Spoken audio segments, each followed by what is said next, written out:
Okay, let's create a hard drive file for the PiStorm. For that you need the WinUAE Amiga emulator on your PC. And you have to shift and right click and open as admin to start it. Then you select the A1200 and make sure that your paths are correct to the Kickstart ROMs.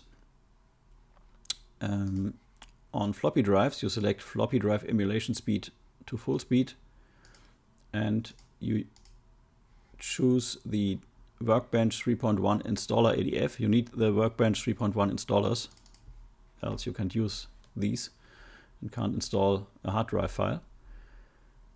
Then you click on Add Hard File and create a file down here. I will use a 250 megabytes file. Make sure RGB is on. Make sure that you click Create and you have to give it a name. I call this hd.hdf.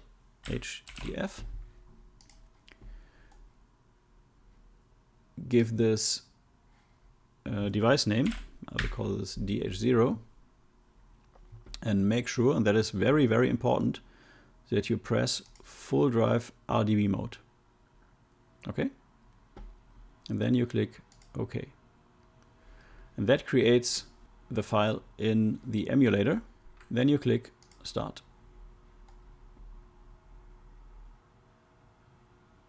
And the install ADF is booted.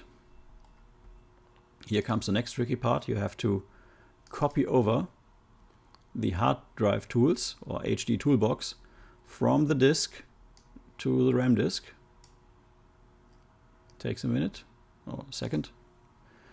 And you have to start it from there. You go to Change Drive Type. You go to Define New. You click Read Configuration. And you click OK. And OK again. Then you go to Partition Drive. So you just leave it as it is. Make sure it's bootable. The first is bootable, the second shouldn't be. And click OK.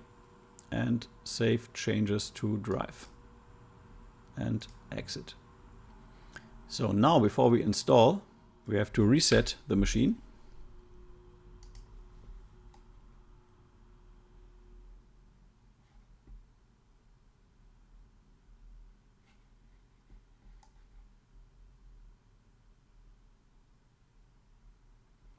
And as you can see, there are our two partitions.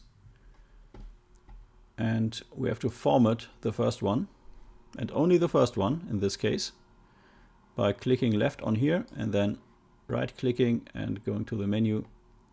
It's pretty hard to do in this emulator, and click Format Disk. Let all these settings be as they are. Click Quick Format, Format, Format.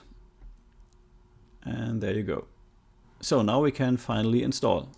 And for that we just use the installer. I will use English in my case for the purpose of this video.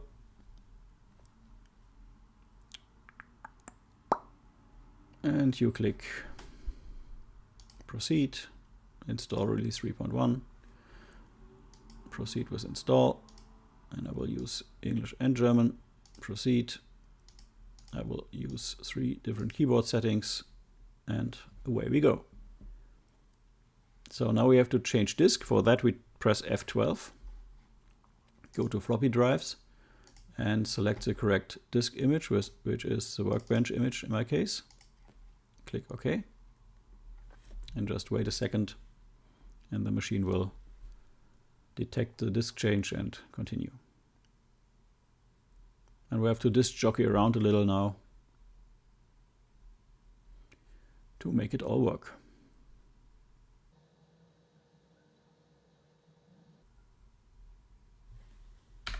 Press F12. Select local, either from the list or from your disk over the file chooser.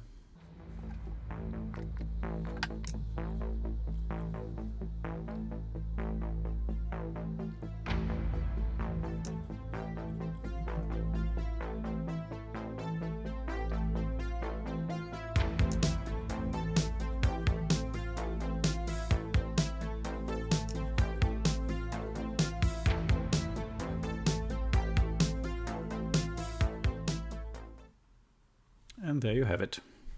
Click proceed. And now the machine reboots. And you should have your empty volume, or whatever you call this, with the Workbench installed. So now let's check if it's really on there. For that we close the emulator. I have my HXD hex editor.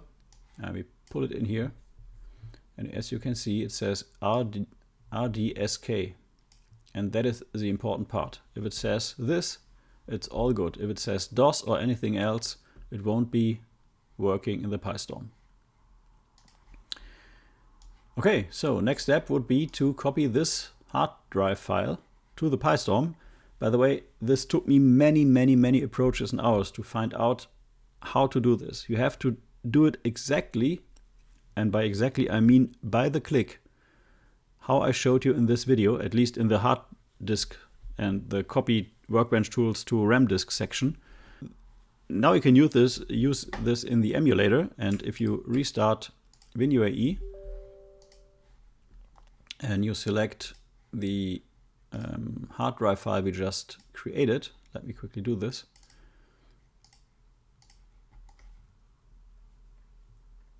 This will boot, as you can see. So we are now booted from the hard disk file. And what you can do is, and I will show this in a later video, that you can actually mount directories and copy files over here. And we will use these files, which we then copy over here, for the Picasso graphics installation. We won't do this in this video. We are just creating the hard drive in this video, because this was very requested. And I know why, because it's very tricky and very hard to do.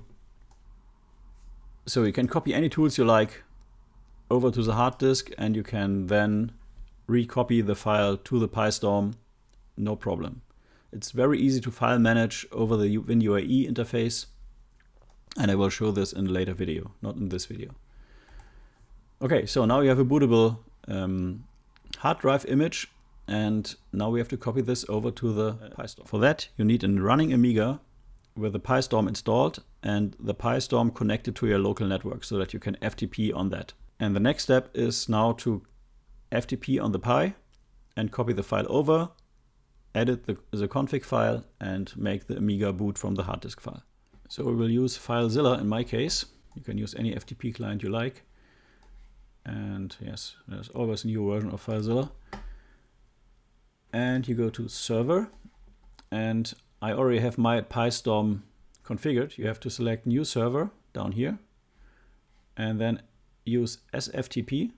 Use the server IP of the PiStorm you had from last time, which we used for the SSH.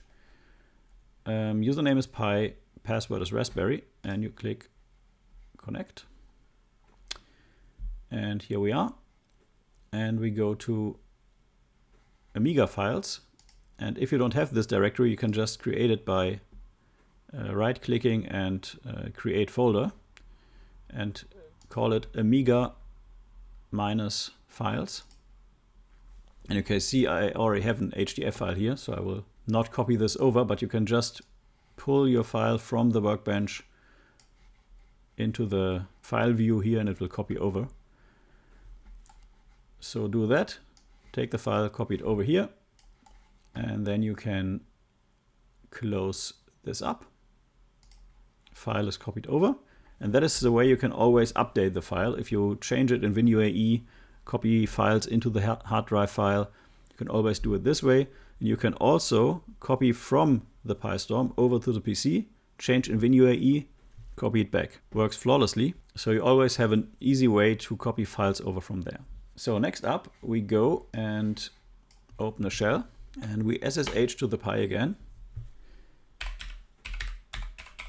Password is still Raspberry.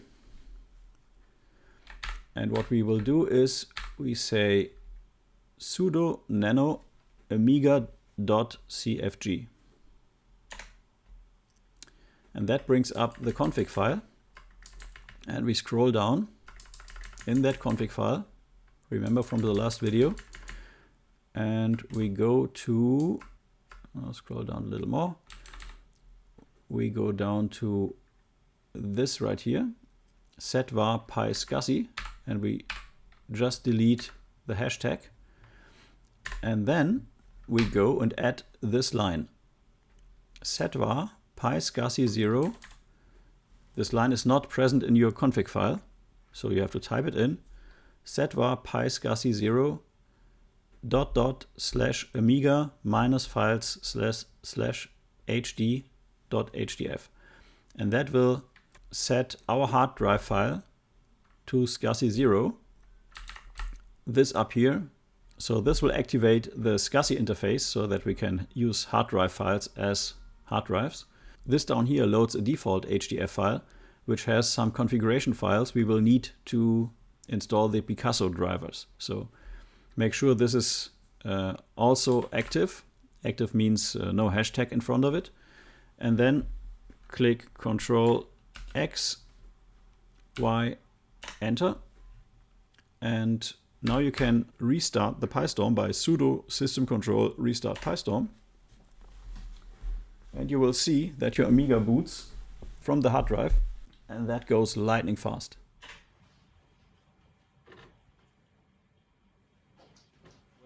That's the way to set up a hard drive file for the PiStorm. So now let me give you a little sneak peek at the tower we will be using. And this video will come up on next Sunday.